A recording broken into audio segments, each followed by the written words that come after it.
Welcome dear students. हम हमारे ये टॉपिक के अंदर रिवीजन के अंदर इस पार्ट में हम देखना चाहते हैं आज कि भाई हमारे एग्ज़ाम के पैटर्न के अंदर पेपर में कौन से यूनिट में क्या क्या आता है, क्या क्या आएगा। आज सुबह लेक्चर में इसमें से कौन था बच्चों, प्रेजेंट कौन था? कोई था क्या? स्कूल में कोई आया था इसमें से?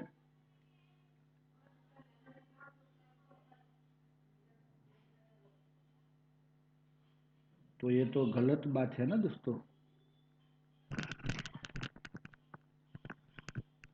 कोई बात नहीं, चलो।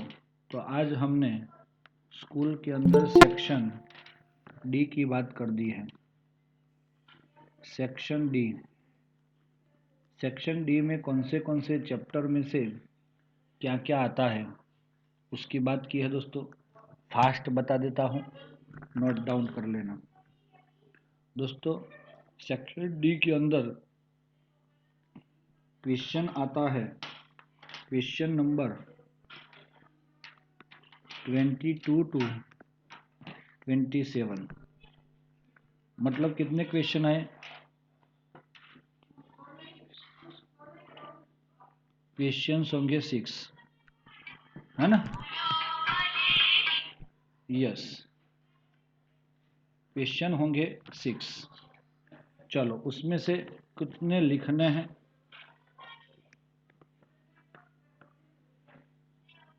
अच्छा, सेक्शन सी के बारे में बताना है कि डी के?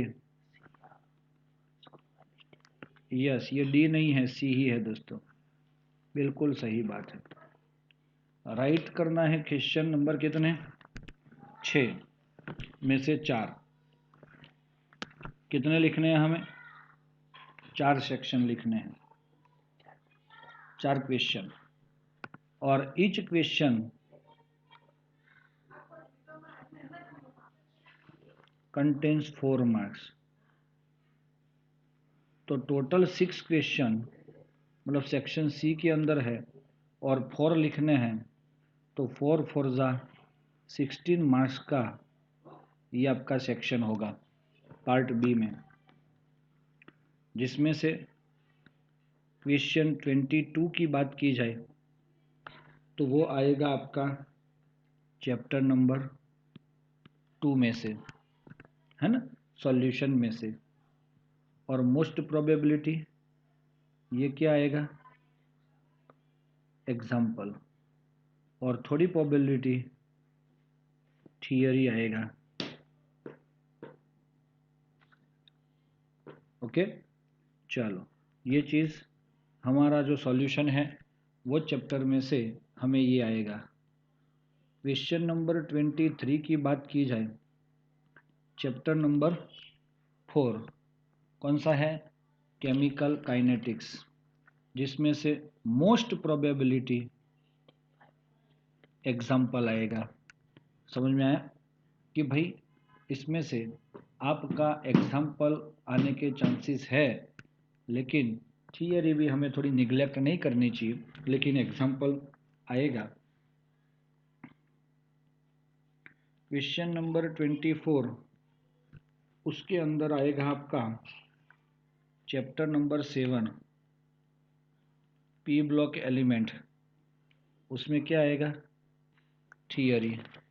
आपको क्वेश्चन होता होगा कि सर इतनी बड़ी थियरी, बड़े एग्जाम्पल तो शायद मिल जाते हैं लेकिन बड़ी थियरी नहीं मिलती। तो ऐसी पी ब्लॉक में ऐसी कौन सी थियरी जो 4 मार्क्स में आ सकती है? तो दोस्तों वो डिवाइड करके 2 मार्क्स में थियरी पूछते हैं। उसका इम्पोर्टेंस वगैरह आपको मिलेगा, तो इसको आप लोग समझ के अच्छे से करना है। क्वेश्चन नंबर 25 वो होगा चैप्टर कौन से में से? 9 में से। कोऑर्डिनेशन कॉम्प्लेक्स में से, उसमें भी थियरी ही आएगा, लेकिन आपकी थियरी वर्नर थियरी है, फिर क्या है आइसोमर्स ऑफ कॉम्प्लेक्स कंपाउंड, मतलब क्लासिफिकेशन, है ना। ये दो थियरी है कि जिसमें से आपको पूछा जा सकता है।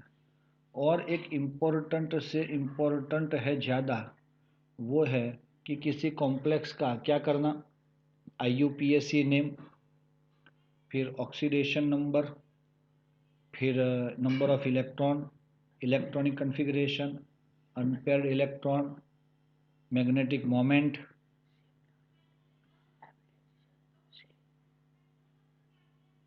हाइब्रिडाइजेशन, शेप, और क्या बोलते हैं उसको primary valency, secondary valency.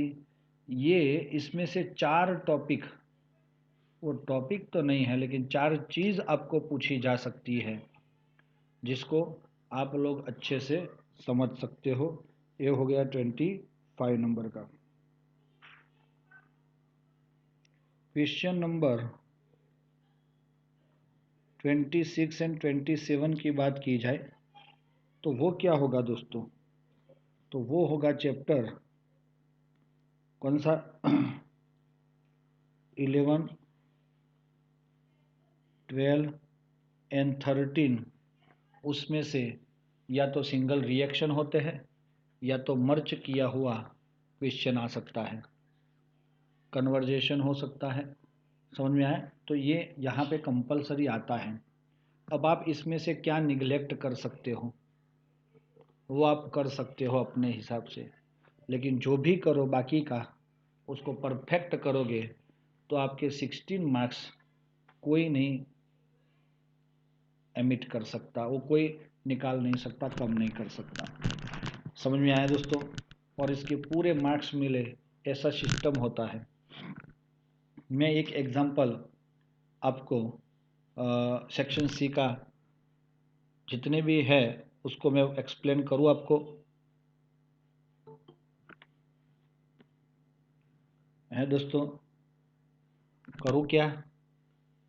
Yes, तो कर लेते हैं, है ना। तो चलो पहले सेक्शन बी में बता देता हूँ, सेक्शन बी ऑल्सो, हाँ, कि सेक्शन बी के अंदर कौन से टॉपिक्स में से कितने क्वेश्चन आ सकते हैं। तो डियर स्टूडेंट, इसका स्क्रीनशॉट आप लेना चाहो तो ले सकते हो। चलो ओके, अब आ रहा है सेक्शन बी।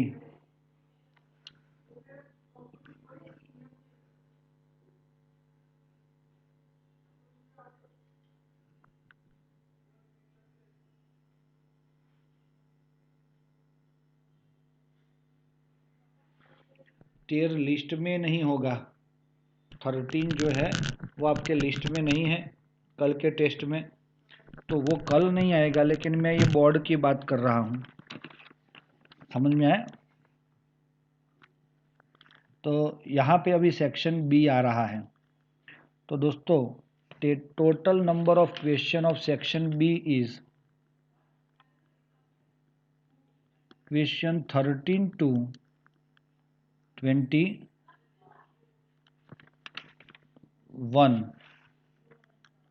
टोटल क्वेश्चन कितने हो गए? टोटल क्वेश्चन कितने हो गए दोस्तों?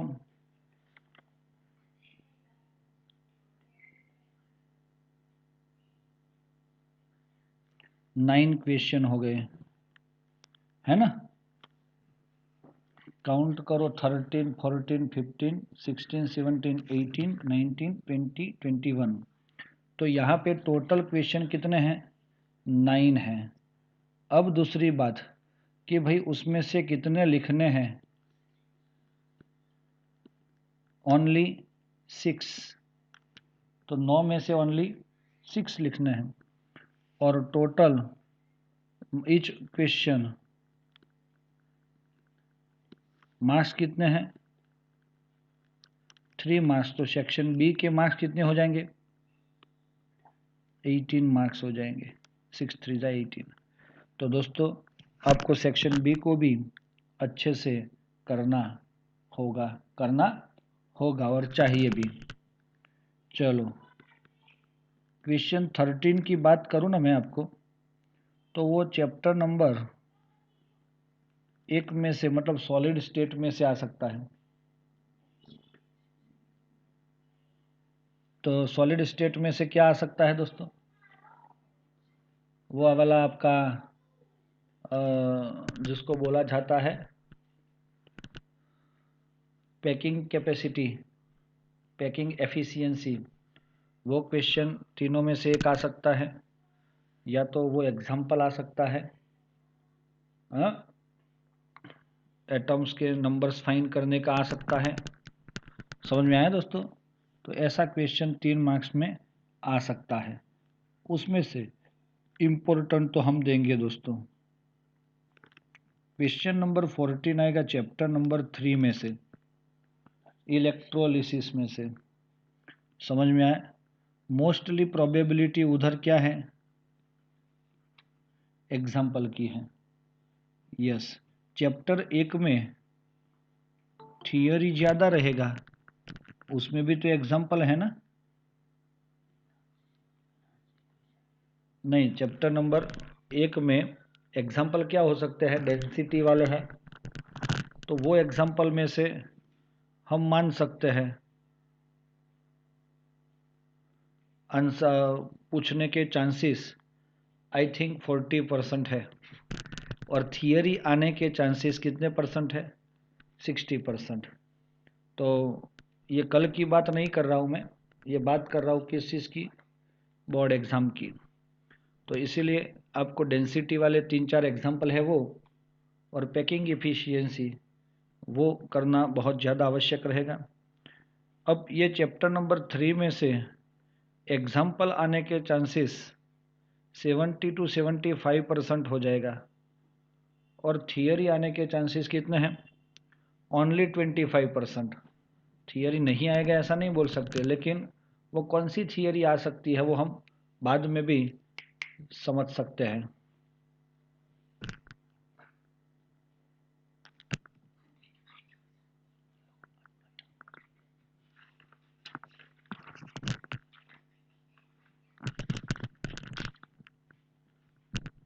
चलो, और क्वेश्चन नंबर 15 आएगा। तो 15 के अंदर आपका चैप्टर नंबर 5 आएगा। वो 5 क्या है दोस्तों? सरफेस केमिस्ट्री, कोलोइडल वाला। हाँ, और ज़्यादातर इसमें से आपका फिजिसॉर्प्शन, केमिसॉर्प्शन, फिर मेरे ख्याल से दूसरा कौन सा बड़ा थियरम है उधर?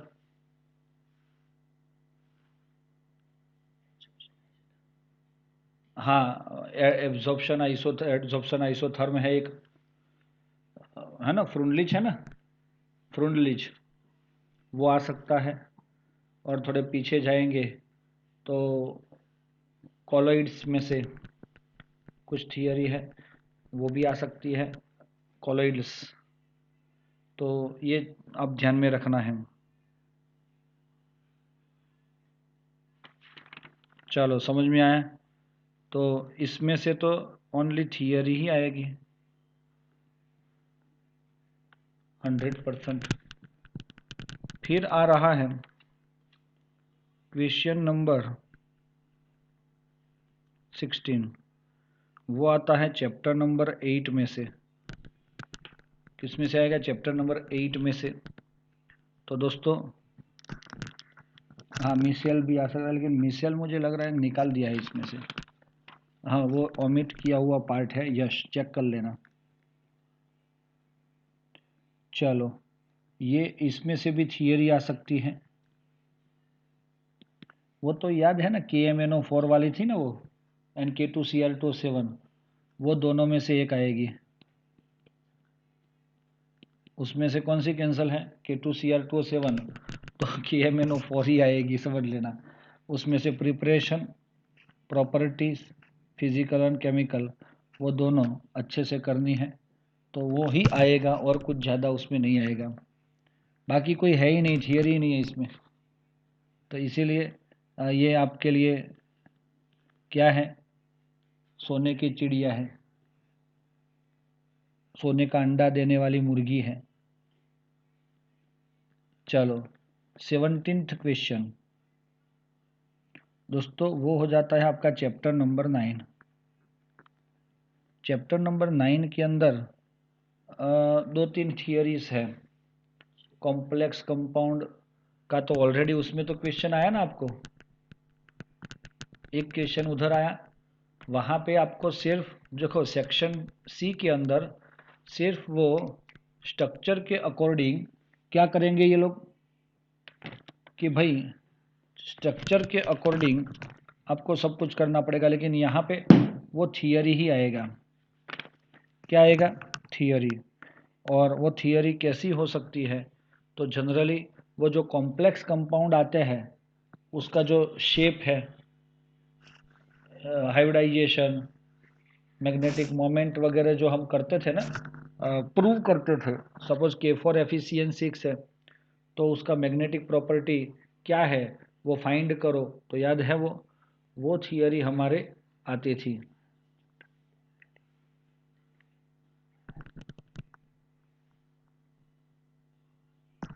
चलो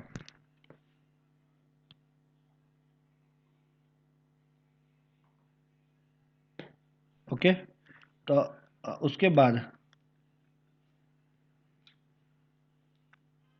क्वेश्चन नंबर 18 क्या रहेगा दोस्तों कि भाई चैप्टर नंबर 10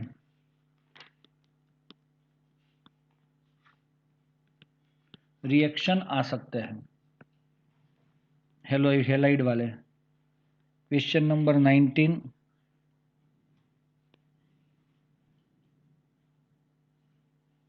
क्वेश्चन नंबर 19 के लिए चैप्टर नंबर 12 है, उसमें भी रिएक्शन आएंगे, है ना।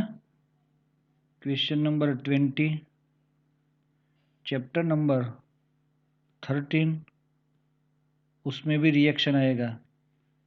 और क्वेश्चन नंबर क्या 21 तो चैप्टर बचा कौन सा 14, तो ये क्या आएगा, इसमें भी रिएक्शन ही आएंगे। और इसीलिए यहाँ पे सर इतना इतना ज़्यादा वो क्या हो रहा है, इतने ज़्यादा रिएक्शंस होते हैं इधर। तो सोचो अभी आप इसमें से कौन सी चीज़ निकालना चाहोगे? हाँ, कौन सी चीज़ यहाँ पे निकालना चाहेंगे हम, क्योंकि हमें तो सिर्फ 6 ही क्वेश्चन करने हैं। तो you decide which chapter you want to omit from here. तो निकाल सकते हो दोस्तों, आपको ये सब की इम्पोर्टेंस थियरी दी जाएगी कि भाई इसमें से ये करना है। लेकिन आज के उसके अंदर मैंने बोला था बच्चों को कि भाई गुजरात गवर्नमेंट बोर्ड ने गुजराती में एक पेपर दिया हुआ है, वो आपने देखा है दोस्तों, सैंपल पेपर। तो वो पेपर में से अगर कुछ गुजराती में समझ में नहीं आता है तो आप मुझे पूछ सकते हो एनी टाइम। हाँ, फ़ोटो खींच के भी उसका मीनिंग क्या होगा तो मैं बता दूंगा आपको, क्योंकि आज के दिन में मैं उसको आपको एक्सप्लेन सीधा नहीं कर सकता। तो उसी में से ज़्यादा क्वेश्चंस आने वाले हैं। ओके दोस्तों, अब सेक्शन ए की बात है, उसको तो हम बाद में ही करेंगे, चलेगा ना, क्योंकि कौन से चैप्टर में से आता है वो आपके लिए बहुत ज़्यादा इम्पोर्टेंस रहेगा। अब किस में से आता है और कितना आता है, क्या आता है, उसके बारे में हमें सोचना पड़ेगा। सही बात है दोस्तों। अब अगर आप समझ गए हो तो हम 4-5 क्वेश्चन को सॉल्व करते हैं। रेडी हो?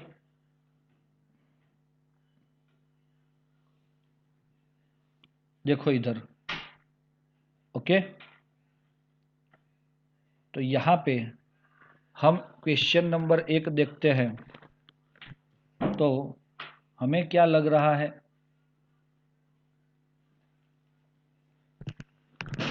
सबसे पहले मैं आपको एक बताना चाहूँगा दोस्तों, उसके अंदर क्वेश्चन सबसे लास्ट वाला लिखा है, देखो मैं बताता हूँ कैसा क्वेश्चन आता है। 27 में फर्स्ट नंबर करके लिखा है, right the reaction of preparation of phenol from cumin. दोस्तों ऐसा लिखा है गुजराती में। तो ये क्यूमिन आपको पता है, पहले तो क्यूमिन में से आपको क्या बनाना है? हमें फिनॉल बनाना है। तो that is the preparation of phenol, don't see in the book. तो व्हाट इज क्यूमिन? क्यूमिन क्या है दोस्तों? तो क्यूमिन एक बढ़िया सा, देखो बेंजीन रिंग पे CH3 और CH3 मतलब आइसोप्रोपाइल होता है। बेंजीन पे आइसोप्रोपाइल होता है, that is called isopropyl benzene, जिसका दूसरा नाम है क्यूमिन। आपने शायद देखा नहीं है, लेकिन ये O2 सीधा, अब अगर आप रिएक्ट करवाते हो तो O2 सीधा ये C और O के बीच में चला जाता है, COO एंड H बन जाता है, CH3 एंड CH3। अब इसका नाम क्या होगा? तो ये कौन है दोस्तों, ये बताओ मुझे। क्यूमिन। अब ये कौन है बताओ मुझे? Hydrogen, hydro. और अब ये कौन है? OO, पेरोक्साइड, है ना, पेरोक्साइड। अब इसको सिर्फ हाइड्रोलिसिस करते हैं H+ के प्रेजेंस में, और पानी ऐड करते थे कुछ ऐसा कर करके। तो दोस्तों हमें ये टूट फूट के इसका ये बॉन्ड टूटेगा और इसका ये बॉन्ड टूट के ये O सीधा यहाँ पे जुड़ के आपको बाई प्रोडक्ट मिलता था CH3 CO CH3, तो आपको मिल गया फिनॉल एंड एसीटोन। तो दोस्तों समझ में आ रहा है आपको? इस तरीके से हमने पहला क्वेश्चन अगर करेंगे तो you got the 2 marks only. दूसरा है दोस्तों, उसमें सेकंड करके लिखा है, सुनो, उसमें ए करके लिखा है, प्रोपेन 1 ऑल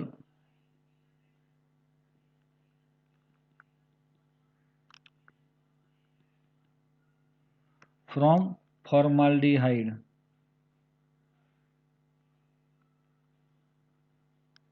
समझ में आ रहा है?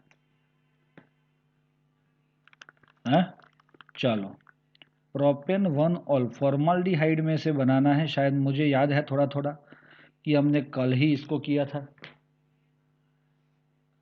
देखो फॉर्माल्डिहाइड तो बना लिया, प्रोपेन 1 ऑल 3 कार्बन,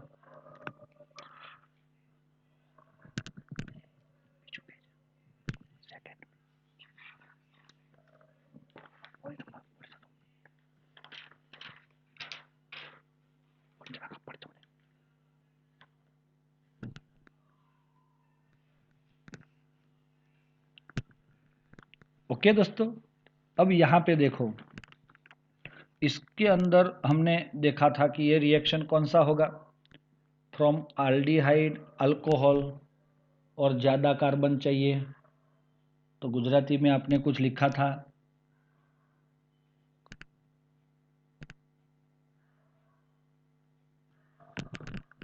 लिखा था ना हमने, क्या लिखा था? इट इज अवर ग्रिगनार्ड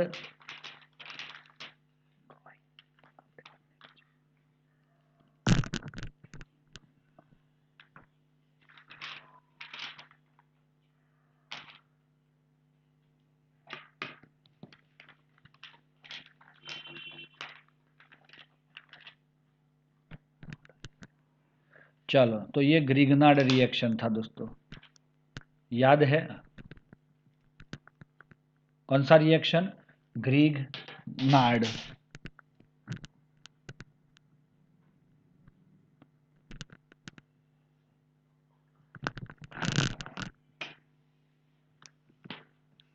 चलो अब देखो इधर।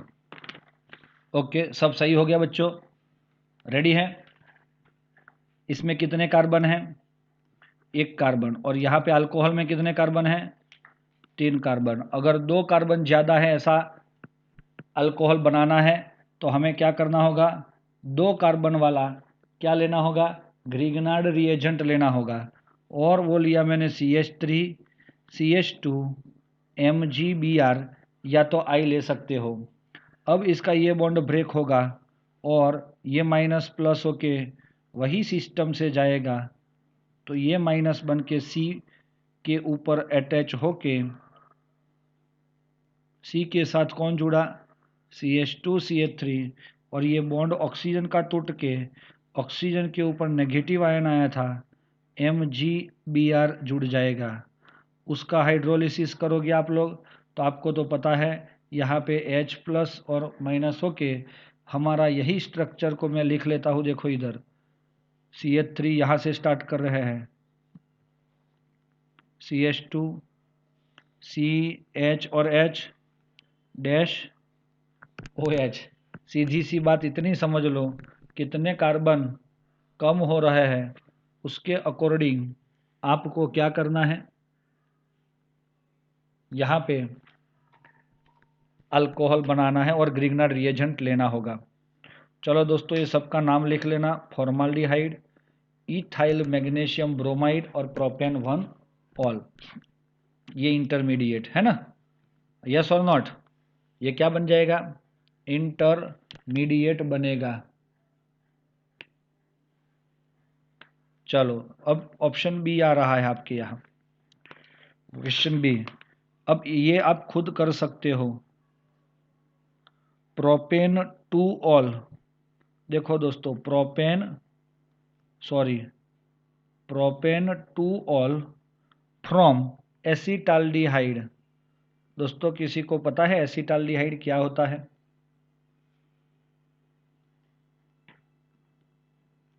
तो दोस्तों 1 और 2 कार्बन हो गए, कितने? 1 और 2। और ये 2 कार्बन के लिए हमें अल्डिहाइड अगर लगाना है तो हम यहाँ पे CHO लगा सकते हैं और इधर ये हो जाएगा CHE। आपको एक चीज़ तो पता है, अगर अल्डिहाइड और कीटोन में से अल्कोहल बनाना है तो ग्रिग्नार्ड ही करना है। अब ग्रिग्नार्ड करने वाली बात अगर सामने आ गई तो इसमें कितने कार्बन है दोस्तों? कितने कार्बन है? 2 कार्बन है। एक ये कार्बन का कार्बन CHO का, और ये दूसरा मिथाइल का कार्बन है दोस्तों। चलो यहाँ पे कितने कार्बन है प्रोपेन 2 ऑल में? तो 3 कार्बन है। तो दोस्तों आपको यहाँ पे ग्रिग्नार्ड रिएजेंट कितने कार्बन का लेना है बताओ दोस्तों?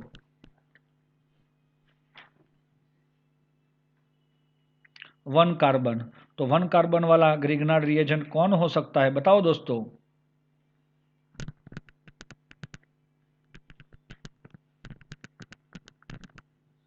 यस, तो it is your CH3 MgBr। Mg अलग हो गया क्या? कोई बात नहीं। अब ये बॉन्ड टूटेगा और ये CH3 किसके साथ जुड़ेगा? ये CO वाले कार्बन के साथ, और आपको ऐसा बना के देगा CH3OMgBr। और फिर उसका अगर हाइड्रोलिसिस करोगे और H2O इसके अंदर डालोगे तो ये बॉन्ड ब्रेक होके माइनस प्लस होके यहाँ पे क्या मिल जाएगा आपको? यस, OH मिल जाएगा। बच्चे लोग समझ में आया? तो ये क्वेश्चन भी आपको आ सकता है, कल तो सही है, आएगा या नहीं आएगा पता नहीं, लेकिन फ्यूचर में भी आ सकता है। रेडी दोस्तों? ये अभी आपका जो वो क्वेश्चन है ना उसको मैं सॉल्व करवा रहा हूँ। हम बाद में वापस भी एक बार करेंगे, तो कल के लिए आपको तैयार कर रहा हूँ। चलो, एक रिएक्शन है और लिखा हुआ है फाइंड ABCD। दोस्तों हमें ABCD फाइंड करना है, तो कैसे? तो सबसे पहले लिखा है बेंजीन। सुनो, बेंजीन।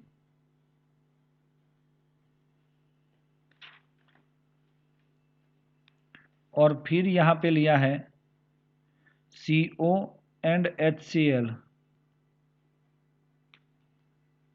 एनहाइड्रस AlCl3, तो हमें मिला A। उसका रिएक्शन आगे कर रहा है कि MnO4 प्लस H2SO4, तो हमें मिल जाता है B। और आगे रिएक्शन करते हैं ट्वाइस NH3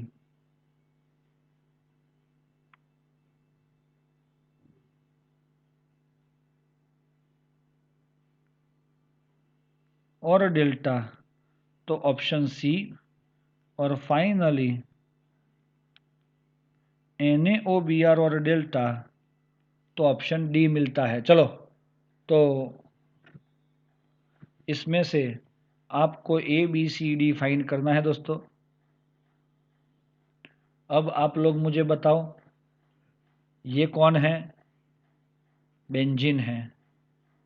तो ये बेंजीन मैंने ड्रॉ कर लिया दोस्तों। कोई बच्चा इसमें से मुझे इसका नाम, ये रिएक्शन जो है COHCl एनहाइड्रस AlCl3, इसका रिएक्शन कौन सा है, ये कौन सी रिएक्शन है, कोई बता सकता है दोस्तों?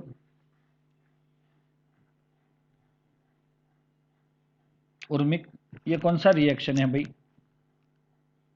एसाइलेशन नहीं है, CO एंड HCl है। CH3COCl होता तो एसाइलेशन था, और एनहाइड्रस AlCl3 एसाइलेशन में यूज होता है, वो इनको पता है, वो अच्छी बात है। तो दोस्तों, ये गटरमैन कोच रिएक्शन जो आपका बेंजीन में से बेंजाल्डिहाइड बनाता है, देखो बुक के अंदर, प्रिपरेशन ऑफ अल्डिहाइड, देखो फटाफट चैप्टर नंबर 12 में, गो फास्ट डू फास्ट। जिसको मिल जाए यस सर ऐसा लिख के भेजे मुझे।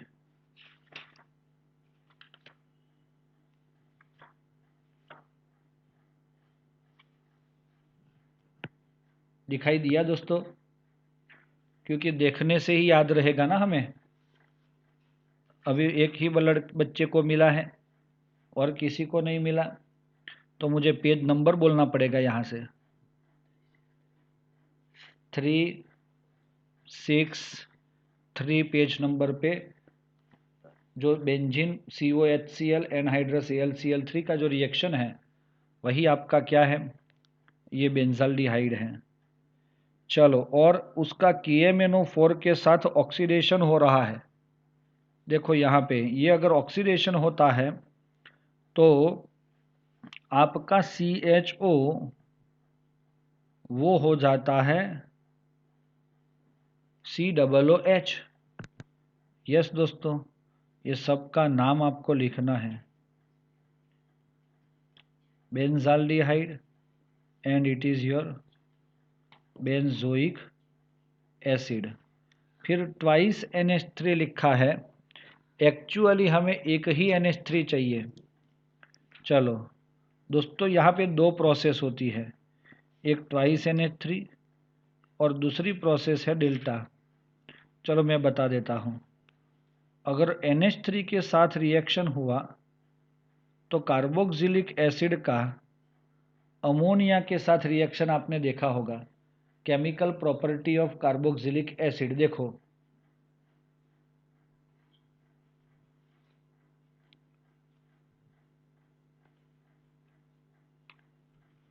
दिखाई दे तो यस सर लिखो। Chemical property of carboxylic acid वो चैप्टर नंबर कार्बोक्सिलिक एसिड वाले में ही होता है। Aldehyde, ketone and carboxylic acid.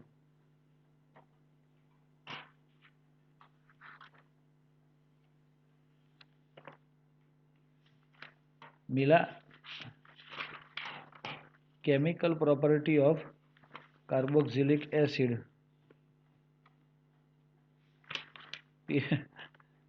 वो है आपके पेज नंबर कौन से नंबर पे है दोस्तों? 382 पेज नंबर देखो। बेंजोइक एसिड प्लस NH3 है कि नहीं? तो आपको क्या ऐसा लिखा, अमोनियम बेंजोएट मिला ना, देखो इधर सामने। तो अब ये देखो, ये डेल्टा वाला प्रोसेस उसमें दूसरा प्रोसेस है, तो उसी का ही ये इसमें से NH4 में से 2 हाइड्रोजन और 1 ऑक्सीजन निकल के CONH2 बनेगा, और यहाँ पे क्या रिमूव होगा? वाटर H2O रिमूव होगा। चलो हो गया। अब ये रिएक्शन आप नहीं ढूंढ पाओगे, NaOBr।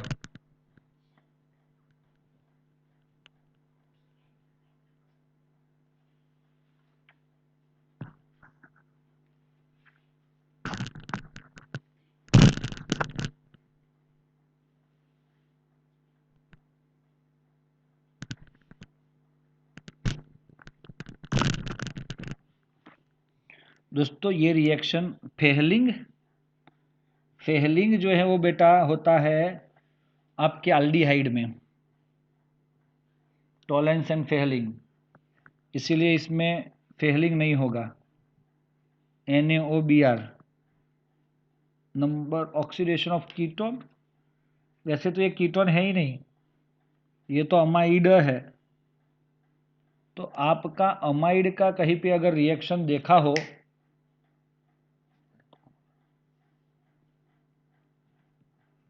तो वो है आपका हॉफमैन रिएक्शन। मैंने हर बार बोला है कि ये रिएक्शन इंपॉर्टेंट है, तो उसी में से ही आ रहा है ये सब। ये पूरा रिएक्शन मैच होके अब हॉफमैन कहाँ पे देखा है आपने? ये 13 नंबर के चैप्टर में आया है, प्रिपरेशन ऑफ अमाइन। लेकिन यहाँ पे आपको क्या लिखा है? Br2 + 4 NaOH।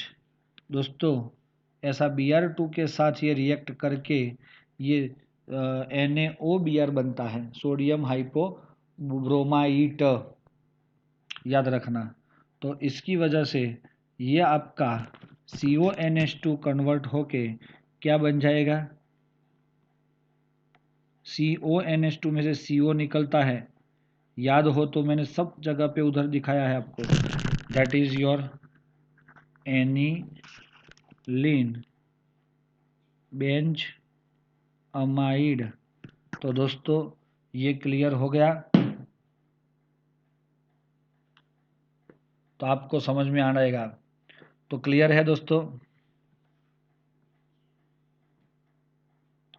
चलो अब मैं आपको एक 26 नंबर का क्वेश्चन दे रहा हूं।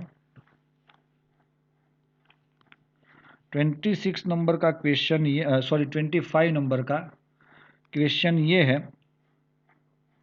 कि भाई एक कॉम्प्लेक्स है आपके पास NH4 twice PT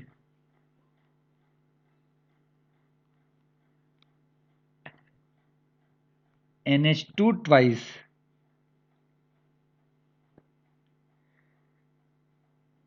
OX twice. अब ये कॉम्प्लेक्स दिया हुआ है और लिखा है कि गिव द फॉलोइंग आंसर्स। उसमें एक है दोस्तों राइट द IUPAC नेम। अगर ये आपका नाम सही है तो इसको 1 मार्क्स आपको मिल जाएगा। नोमेनक्लेचर के रूल में अभी ही आपको रिवाइज करवा लेता हूं।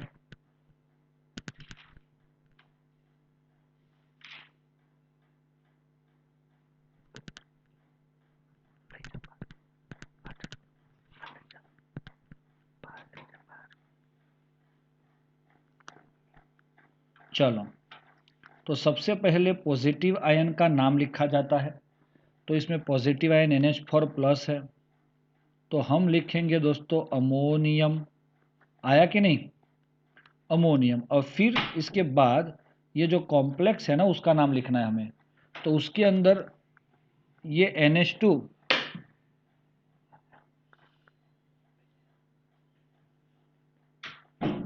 NH2 का नाम क्या होगा दोस्तों?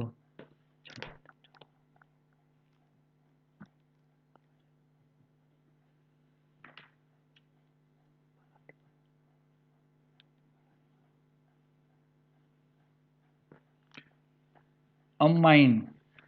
ये और NH3 का नाम क्या लिखोगे तो?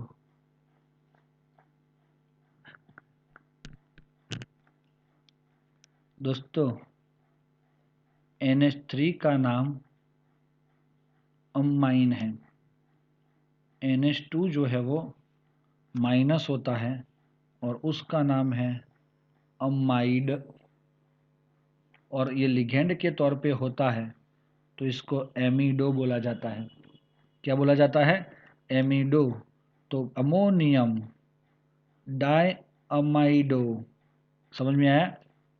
डाई अमाइडो डाई ऑक्सेलेटो, ये तो OX मतलब ऑक्सेलेटो।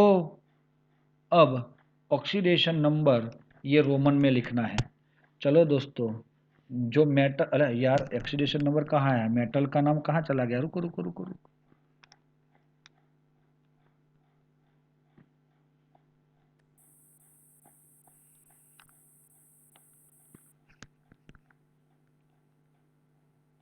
चलो, मेटल कौन सा है? प्लेटिनम। तो आपके पास दो ऑप्शन होते हैं, या तो पीटी को प्लेटिनम बोलो या प्लेटिनेट बोलो। आप क्या बोलना चाहोगे?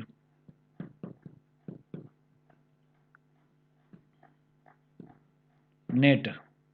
बाकी कोई बच्चे?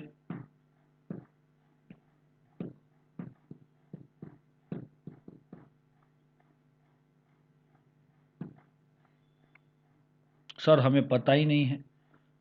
अरे भाई पता नहीं है तो आप लॉजिक तो लगा सकते हो ना। पता नहीं है, पता नहीं है। दोस्तों जब आपका ये कॉम्प्लेक्स जो दिख रहा है वो स्क्वायर वाला, ये कॉम्प्लेक्स अगर नेगेटिव होता है समझ लो, तो आपके मेटल का नाम के पीछे एट लगता है। अगर वो कॉम्प्लेक्स पॉजिटिव होगा तो ये मेटल के नाम के पीछे कोई नहीं लिखा जाता, सिर्फ उसका सादा नाम लिखा जाता है। कौन सा? Simple name. तो अब बताओ ये आपका कॉम्प्लेक्स पॉजिटिव है कि नेगेटिव है? अरे भाई सर वही नहीं पता चल रहा। ये पहला वाला आयन पॉजिटिव होता है तो आपका कॉम्प्लेक्स क्या होगा? नेगेटिव होगा। इसीलिए यहाँ पे हम लिखेंगे प्लेटिनेट। अब इसका ऑक्सीडेशन नंबर रोमन में ब्रैकेट में लिखना है। चलो, अगर याद नहीं आता तो मैं आपको कैसे फाइंड करते हैं वो बता देता हूँ। प्लेटिनम का ऑक्सीडेशन नंबर है तो 4 into NH3 plus PT into 2 into NH2 plus 2 into OX is equal to 0। Sir इसके ऊपर तो माइनस है ना। ओ पागल लोग, ये तो मैंने दिखाया आपको सिर्फ। क्या दिखाया? यहाँ पे यही दिखाया कि भाई ये पॉजिटिव और ये नेगेटिव क्यों बनता है, वो कैसे बनता है वो दिखाया।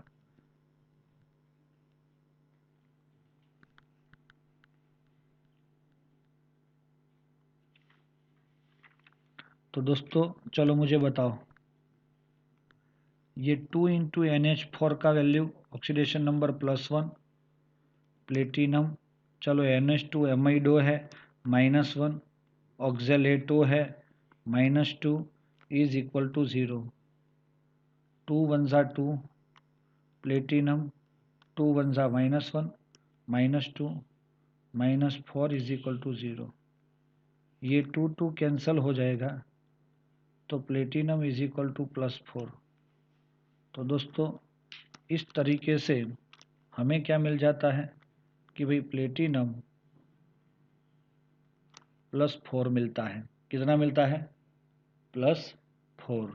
तो दोस्तों यहाँ पे आप रोमन में क्या लिखोगे? IV। तब आपको 1 मार्क्स मिलेगा। इसके लिए सर हमें ये करना ज़रूरी है, ये चीज़ नहीं करना है, लेकिन आपको अगर सही आंसर चाहिए तो करना है। चलो उसके अंदर दूसरा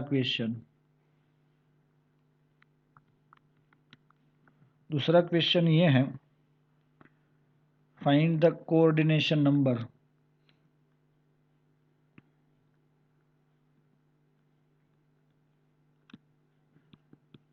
कितना है दोस्तों ये कॉम्प्लेक्स का कोऑर्डिनेशन नंबर?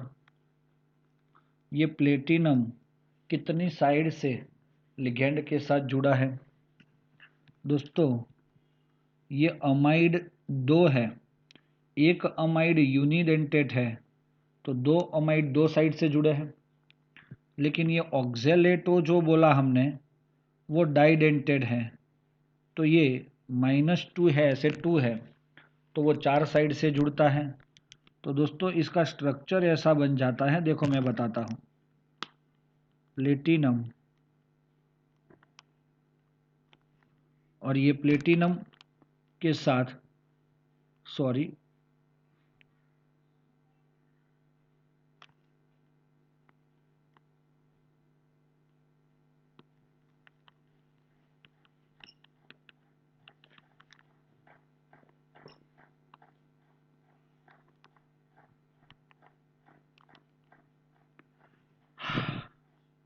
ये हो गया NH2 और ये हो गया NH2। ऑक्जेलेट जो होता है वो डाइडेंटेट होता है। क्या डेंटेड? डाइडेंटेड। इसीलिए ये आपको क्या देगा? Octahedral shape. So coordination number is 6, क्योंकि लिगेंड को 1 2 3 4 5 और 6 साइड से क्या हो रहा है? इलेक्ट्रॉन पेयर डोनेट किया जा रहा है। दूसरी चीज़, इसी को ही coordination number is also called secondary valency. समझ में आ रहा है? सेकेंडरी वैलेंसी मतलब कोऑर्डिनेशन नंबर। थर्ड बात, अगर आपको बोला primary valency, what is the meaning of primary valency?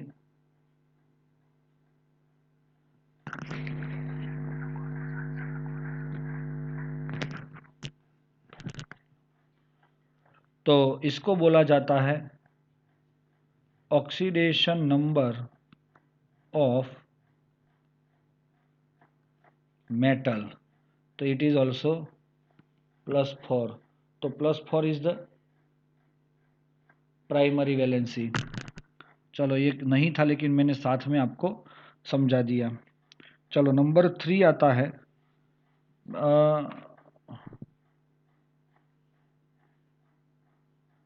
Shape, geometry.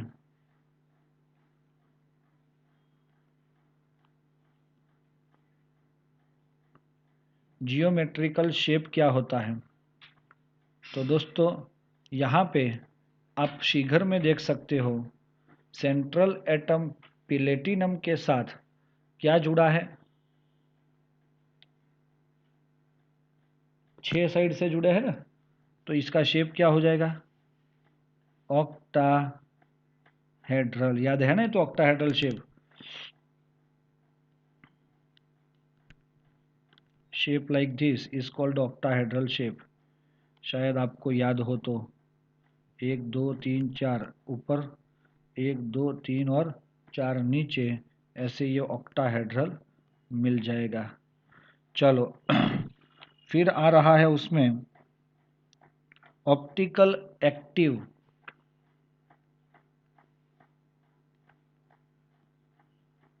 Optical active isomer कौन हो सकते हैं?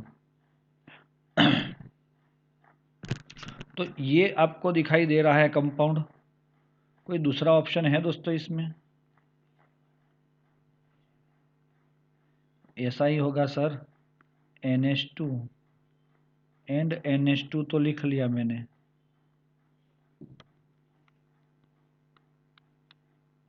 लेकिन ये OX और ये OX ऐसे बनता है। आपको पता है ये स्ट्रक्चर Ma2B4 के जैसा बनेगा। कैसा बनेगा? Ma2B4, क्योंकि A2 मतलब NH2 ट्वाइस एंड B4 मतलब OX ट्वाइस। तो सर ट्वाइस है तो B2 ही लिखना चाहिए, लेकिन ये ऑक्जेलेट है, डाइडेंटेड लिगेंड है, इसीलिए B4 लिखना पड़ेगा। तो Ma2B4 एक देता है सिस और एक देता है ट्रांस। इसीलिए हमें क्या मिला कि भाई इसको सिस वाला जो है वो ऑप्टिकली इनएक्टिव होता है, सिर्फ ट्रांस वाला ऑप्टिकली, सॉरी ये गलती हो गई मेरे से लिखने में। हाँ भाई उल्टा हो गया, पता है यार, ये सिस थोड़ी होता है।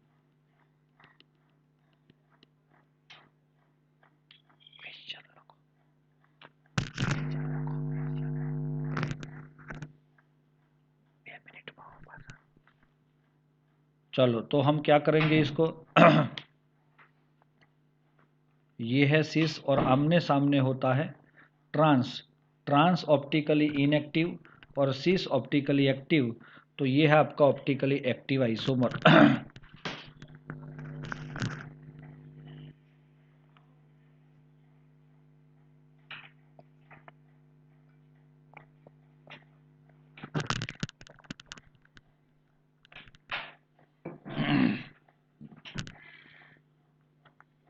बच्चों समझ में आ गया आपको? तो आपको यहाँ पे ऐसा लिखना है सिस आइसोमर और स्ट्रक्चर ड्रॉ करना है ये वाला।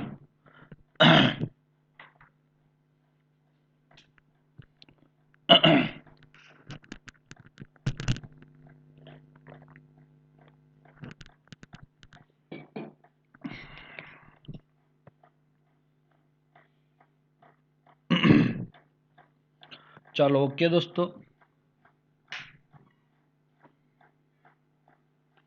आपको चैप्टर नंबर 2 और 4 में से प्रॉब्लम्स करने हैं, सिर्फ प्रॉब्लम्स। हाँ, बाकी इसके अंदर वो थियोरी और वो प्रॉब्लम हम बाद में चर्चा करेंगे। इजी है, आप खुद करोगे तो भी हो जाएगा। एक है दोस्तों 21 नंबर वाला क्वेश्चन, यहाँ पे give the reaction with HI of following compound. एक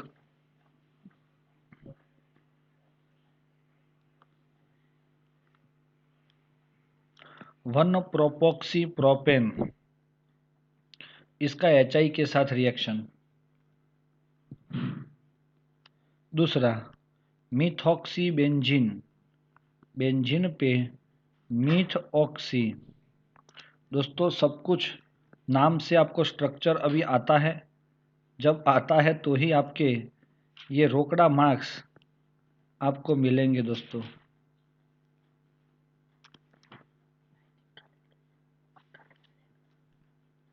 और ये तीसरी बात है कि भाई बेंजाइल इथाइल ईथर, ये क्या हो सकता है? बेंजाइल इथाइल ईथर फेनिटॉल, वो एनिसॉल है और वो ये है HI के साथ, HI के साथ और HI के साथ। हमने शायद कल ही ये रिएक्शन किया था, याद है आपको? ये दोनों साइड सेम कार्बन है, किसी भी साइड को तोड़ सकते हो आप। तो ये प्लस और माइनस बन के CH3 CH2 CH2 OH plus CH3 CH2 CH2I, इसका माइनस H प्लस के साथ और उसका प्लस I माइनस के साथ जुड़ के ये बन जाता है दोनों के नाम लिखने होंगे। इसमें तो आपको बताया था कि कौन सा बॉन्ड ब्रेक होता है, मिथाइल और ऑक्सीजन का, क्योंकि यहाँ पे थोड़ा सा डबल बॉन्ड रहता है और इसीलिए वो O- H के साथ जुड़ के क्या बनेगा, OH और CH3I बन जाएगा। सिमिलरली इसमें भी OH और CH3CH2I।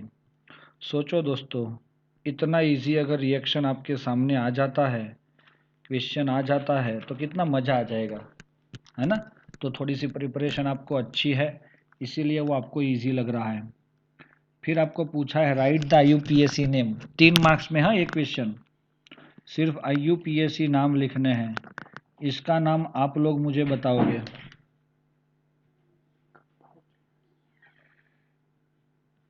C6H5NH, CO, CH2CH3, एक ये, दूसरा ये CH3 थ्राइस CNH2, और तीसरा ये C6H5 CH2NH2।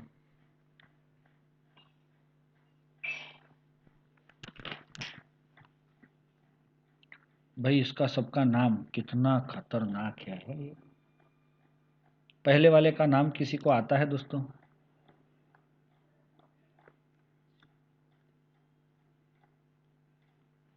ये लास्ट क्वेश्चन करेंगे, बाकी आप अपना रिवीजन वगैरह करो दोस्तों।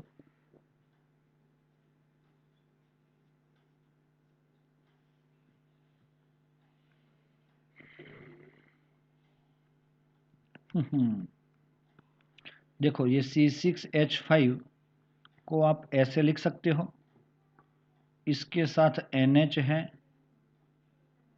C double bond O, CH2 and CH3। चलो इसका नाम क्या होगा, ये CONH2 है, अमाइड। भाई उर्मिक, इट इज अ अमाइड। तो N के साथ फिनाइल है, N फिनाइल, फिर 3 कार्बन मिले हमें, प्रोपेन अमाइड। समझ में आया? 1 मार्क्स गया। डाउट है उर्मिक? जो अमाइड ग्रुप में N के साथ जुड़ता है उसको क्या बोला जाता है?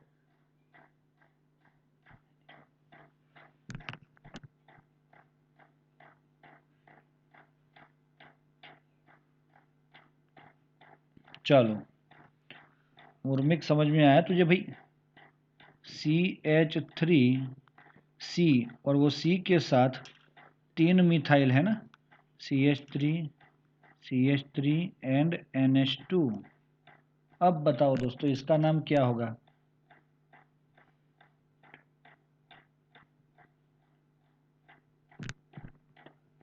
सर ये तो नाम तो इजी लग रहा है, लेकिन तो रूल्स यूज करो दोस्तों। लॉन्गेस्ट चेन आपका 1, 2 और 3 कार्बन का होगा, तो इसका नाम हो जाएगा 2 methyl propane dash 2 dash amine. समझ में आया भाई? कंफ्यूज हो आप लोग? और इसमें C6H5 को हम क्या लिख सकते हैं, बेंजीन, और सिर पे CH2 एंड NH2। चलो इसका नाम लास्ट।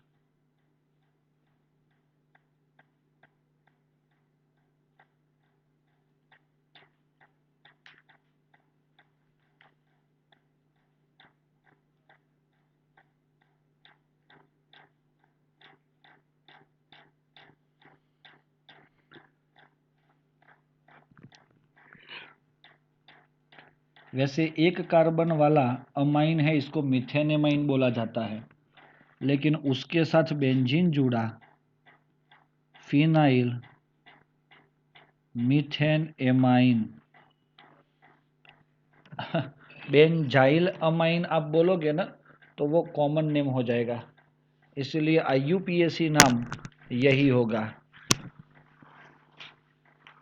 मजा आया? नहीं आया ना? तो चलो एक दो और कर लेते हैं, करने हैं दोस्तों।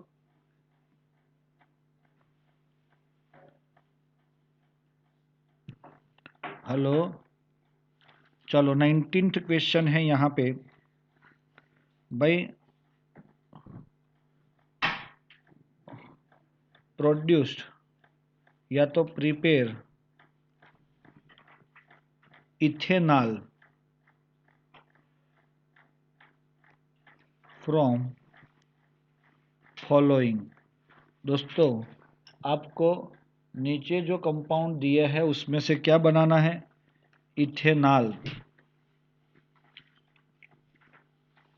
उसमें से सबसे पहला है प्रोपीन, दूसरा है इथेन नाइट्राइल। आप देखते हो ये सब में कहीं पे भी आपको स्ट्रक्चर दिया है, क्या दिया है? नाम, और नाम से ही आपको स्ट्रक्चर डिफाइन करना होगा, फिर उसका फाइनल सही आंसर मिलेगा। चलो मिथाइल इथेनोएट, इतने में से आपको इथेनॉल बनाना है।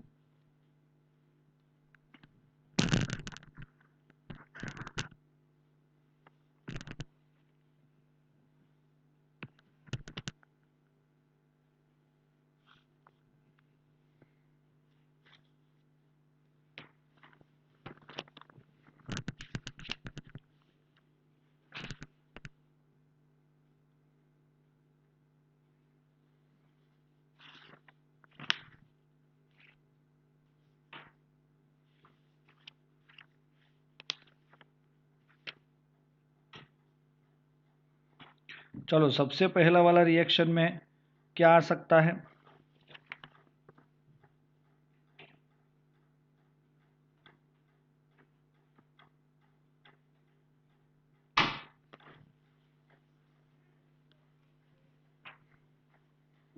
कोई बात नहीं, अगर याद नहीं है तो दोस्तों प्रोपीन मतलब आपका ये रिएक्शन होगा।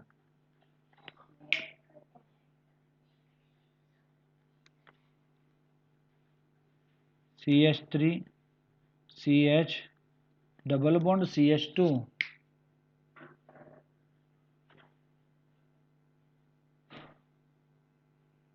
उसमें से आपको इथेनॉल बनाना है, CH3 CHO। चलो इथेन नाइट्राइल मतलब कौन? किसी को पता है इसका फॉर्मूला इथेन नाइट्राइल का?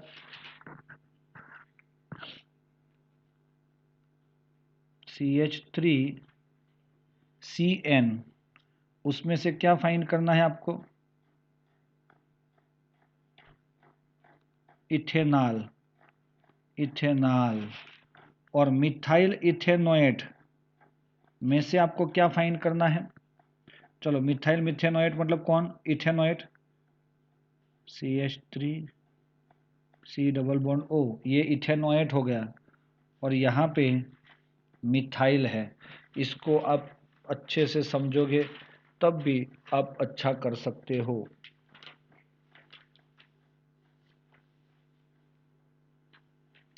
दोस्तों ये जो रिएक्शन है पहला वाला, उसको ओजोनालिसिस करना होगा। अगर ओजोनालिसिस करते हो तो आपने तो वो देखा था उधर कि ओजोन कहाँ पे लटक जाता है? ये जो है आपका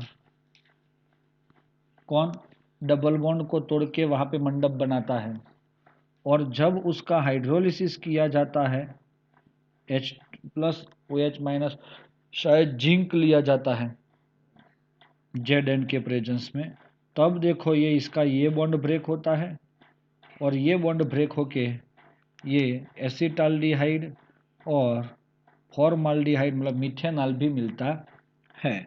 तो ये आपका ओजोनालिसिस होगा।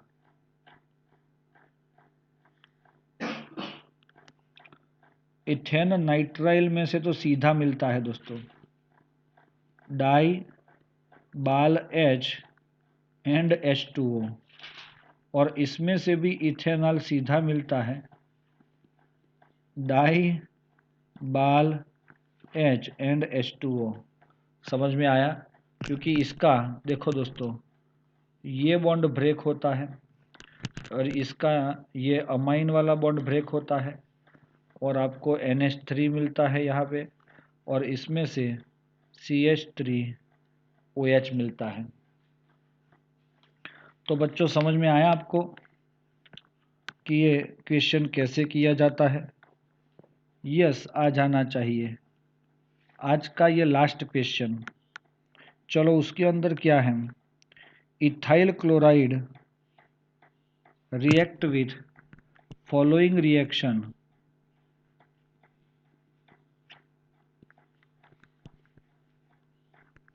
हाँ, react with the following reaction.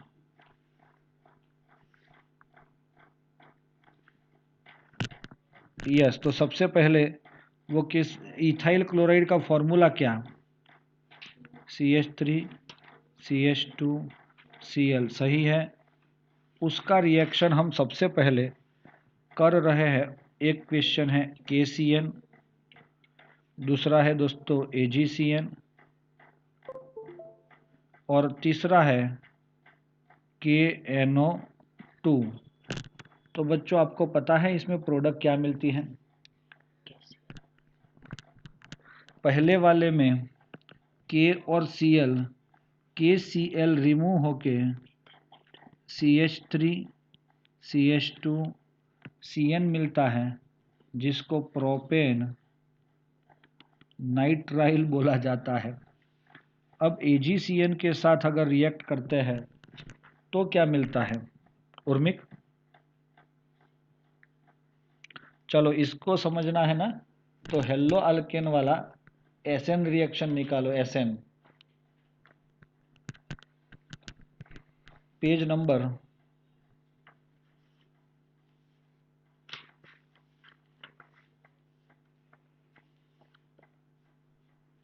300 पे टेबल दिख रहा है आपको? बस उस वही आपका आंसर है। अगर आपने AgCN लिया है तो that CN convert into N triple bond C, ऐसा लग रहा है आइसोसाइनाइड बन रहा है AgCN से। देखो दोस्तों AgCN बीच में है वो RNC बना देता है, मतलब आइसोसाइनाइड और आइसोनाइट्राइल बोला जाता है। प्रोपेन आइसोनाइट्राइल। अब आपने यहाँ पे KNO2 लिया तो K प्लस और Cl माइनस तो निकल जाएगा, सब जगह पे KCl तो निकलेगा, लेकिन आपका जो ये इथाइल था वहाँ पे Cl की जगह क्या आएगा? यहाँ पे कौन था? NO2, लेकिन वो आपको देगा ONO। ऐसा है देखो, क्योंकि NO देखो KNO2 के लिए ONO है ना, इथाइल नाइट्राइट।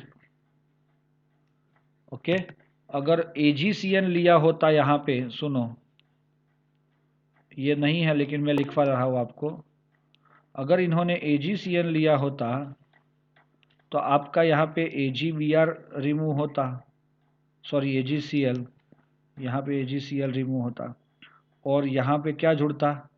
NO2। तो AgNO2 से NO2, KNO2 से ONO, ऐसा कुछ हमें मिलता जुलता है। दोस्तों समझ में आ रहा है आपको? मेरे ख्याल से बच्चों को सब कुछ समझ में आ गया होगा, है ना? तो ये क्वेश्चंस आपको अच्छे से कर लेने हैं। Thank you.